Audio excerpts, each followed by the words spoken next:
L'Épître aux Colossiens chapitre 2. Je veux, en effet, que vous sachiez à quel point il est grand le combat que je soutiens pour ceux qui sont à la Odyssée et pour tous ceux qui n'ont jamais vu mon visage. Je combats ainsi afin que, unis dans l'amour, ils soient encouragés dans leur cœur et qu'ils soient enrichis d'une pleine intelligence pour connaître le mystère de Dieu, ainsi bien du Père que de Christ. C'est en lui que sont cachés tous les trésors de la sagesse et de la connaissance. Je dis cela afin que personne ne vous trompe par des discours séduisants. En effet, même si je suis absent de corps, je suis avec vous en esprit. Et je vois avec joie le bon ordre qui règne parmi vous et la fermeté de votre foi en Christ. Ainsi donc, tout comme vous avez accueilli le Seigneur Jésus-Christ, marchez en lui. Soyez enracinés et fondés en lui. Affermis dans la foi telle qu'elle vous a été enseignée et soyez enrichis en exprimant votre connaissance à Dieu. Faites attention que personne ne vous prenne au piège par la philosophie, par des tons pris sans fondement qui s'appuient sur la tradition des hommes, sur les principes élémentaires qui régissent le monde, et non sur Christ. En effet, c'est en lui qu'habite corporellement toute la plénitude de la divinité. Vous avez tout pleinement en lui, qui est le chef de toute domination et de toute autorité.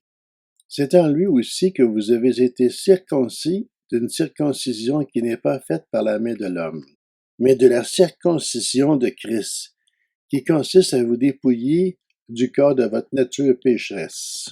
Vous avez en effet été ensevelis avec lui par le baptême, et vous êtes aussi ressuscités en lui et avec lui par la foi en la puissance de Dieu qui l'a ressuscité.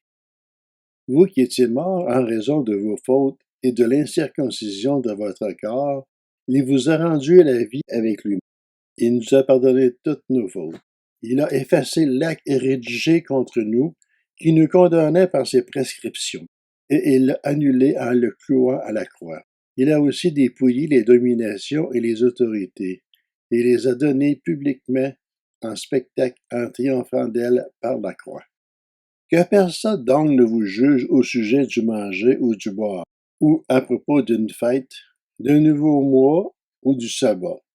Tout cela n'était que l'ombre des choses à venir, mais la réalité est en Christ. Que personne, par son goût d'une fausse humilité ou du culte des anges, ne vous prive de la victoire. Plongé dans ses visions, un tel homme est sans raison enflé d'orgueil sur l'effet de ses pensées toutes humaines.